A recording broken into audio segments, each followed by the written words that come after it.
দুনিয়ার জমিনে কোনো জুলুম করি নেই রে মালিক, কোনো অত্যাচার করি নেই রে মালিক, জান্নাত দাও জান্নাত দাও।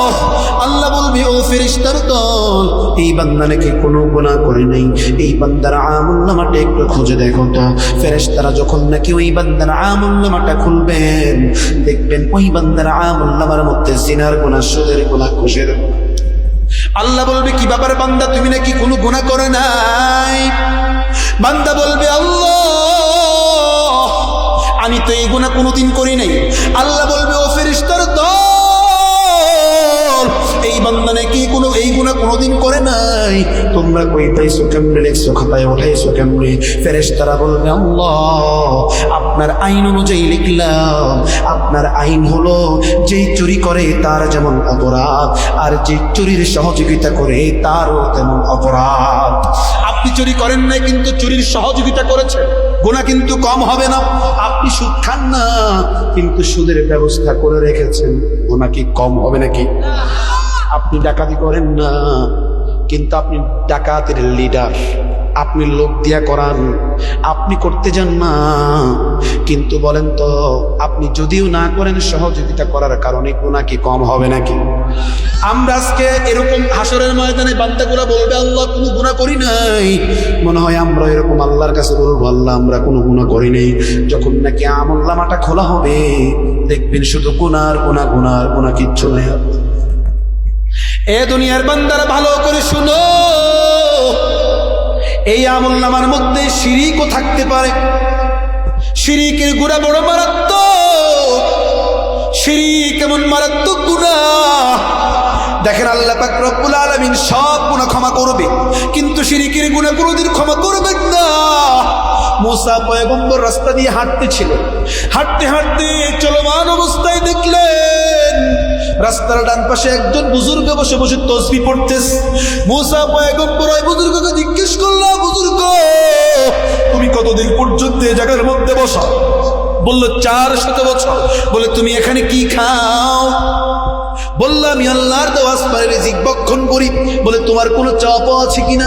বলে হ্যাঁ আমার 2টা চাপ আছে। বলে কি? বলে 1 নাম্বার হলো আমার জীবনে পয়গম্বর আসবে, ওই পয়গম্বরের সাথে আমি একবার সাক্ষাৎ করতে চাই। 2 নাম্বার হলো আমি 1 গ্লাস ঠান্ডা পানি পান করার আগ্রহ করলাম। মুসা পয়গম্বর চলে গেল ওই বান্দার জন্য পানি আনতে। যখন নাকি ওই বান্দার জন্য মুসা পয়গম্বর পানি নিয়ে আসছে, তখন দেখলো এই বান্দাটা দুনিয়ার জমিনে আর জীবিত না, মৃত হয়ে গেছে। মুসা পয়গম্বর আল্লাহকে ডেকে বলে আল্লাহ আপনি কি ইনসাফ করলেন নাকি? আল্লাহ পাক বলতেছেন মুসা আমি আল্লাহ কেন ইনসাফ করিনি বলো? মুসা পয়গম্বর আল্লাহ পাক রব্বুল আলামিনকে বলতেছেন মালিক এই বান্দাটা দুনিয়ার জমিনে 400 বছর বসে বসে, আস্তে আস্তে আমি যেন না দেখি এর লাগে মানে রুকু হয়ে যায়। মুসা পয়গম্বর আল্লাহ পাক রব্বুল আলামিনকে বলতেছেন আল্লাহ এই বান্দাটা 400 বছর বসে বসে আপনার জিকির করেছে, এই বান্দাটা মাত্র 1 গ্লাস ঠান্ডা পানি খেতে চাইলো, আপনি তাকে এই সুযোগটাও কেন দিলেন না রে আল্লাহ? আল্লাহ আপনি কি ইনসাফের বিচার করলেন নাকি? আল্লাহ পাক রব্বুল আলামিন বলতেছেন মুসা আমি আল্লাহ বুঝি ইনসাফ করি নাই? তাহলে শুনো বলো তো মুসা এই বান্দাটাকে দুনিয়ার জমিনে 400 বছর কে খাওয়াইছিল? বলতেছে আল্লাহ আপনি খাওয়াইছিলেন। তাকে কে পানি পান করাইছিল? বলতেছে আল্লাহ আপনি করাইছিলেন। তাহলে বলো মুসা এই বান্দাটাকে যদি আমি 400 বছর একটানা পানি পান করাইতে পারি, এই বান্দাটা আমার কাছে 1 গ্লাস ঠান্ডা পানি না চাইয়া কেন তোমার কাছে চাইলো? বান্দা আমার কাছে না চাইয়া কেন তোমার কাছে চাইলো? হে মুসা আমি শিরকের গন্ধ শুনতে পারি না। দুনিয়ার মানুষ মুসলমান ইমানদার যুবক, আমার আল্লাহ পাক রব্বুল আলামিন শিরকের গন্ধ শুনতে পারেন না। শিরক এমন মারাত্মক গুনাহ আল্লাহ পাক রব্বুল আলামিন কুরআনুল কারীমের মধ্যে জানায় দেন ইন্নাল্লাহা লা ইয়াগফিরু আন ইউশরাকা বিহি ওয়া ইয়াগফিরু মা দুনা যালিকা লিমান ইয়াশা শিরকি বিল্লাহি ফাকাদ দাল্লা দালালান বাঈদা। দুনিয়ার সব গুনাহ ক্ষমা হবে, কিন্তু শিরিকের গুনাহ কোনোদিন আল্লাহ পাক রব্বুল আলামিন ক্ষমা করবেন না। লোকমান হাকিম তার সন্তানদেরকে বলেছেন, ইয়া বুনাইয়া লা তুশরিক বিল্লাহ ইন্নাশ শিরকা লাযুলমুন আযীম। হ্যাঁ সন্তান আমার, দুনিয়ার জিন্দেগিতে শিরিক থেকে সাবধান। কারণ কি?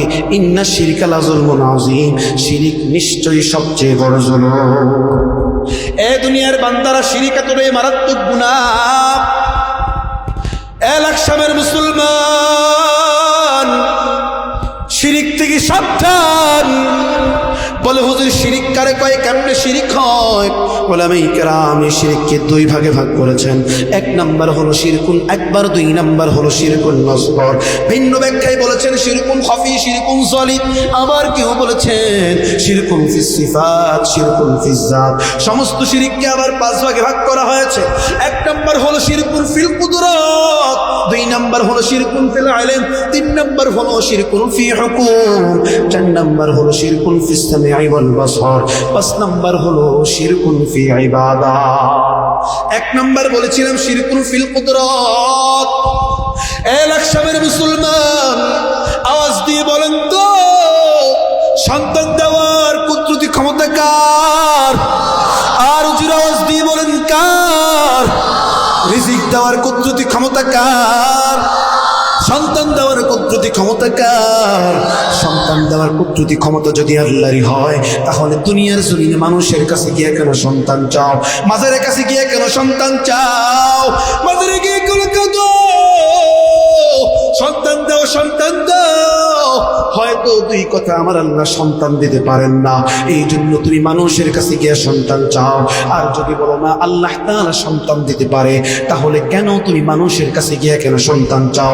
কেন তুমি মাজারের কাছে গিয়ে সন্তান চাও? আল্লাহ তাআলা বলে সন্তান দেওয়ার কুদরতি ক্ষমতা একমাত্র আমি আল্লাহর। চাইলেই আমি কাউকে ছেলে দেই, আবার কাউকে মেয়ে দেই, আবার কাউকে কোনোটাই দেই না, আবার কাউকে দোনোটাই দেই। এটা একমাত্র ক্ষমতা আমি আল্লাহর। দুনিয়ার জমিনে যেই বেঈমান এটা অস্বীকার করবে, ওই বেঈমানের দুনিয়ার জমিনে থাকার কোনো অধিকার নাই। ঠিক কিনা বলেন? সন্তান দেন কে? রিজিক দেন কে? মাজারে দেন নাকি পীর বাবা? আপনাদের এলাকার ইমাম সাহেব তো দিতে পারে, মুয়াজ্জিন সাহেব, কেউ দিতে পারে। সন্তানের মালিককে। দুনিয়ার জমিনে আল্লাহর কাছে সন্তান না চাইয়ে কোনো মানুষের কাছে চাওয়াটাই হলো শিরিক।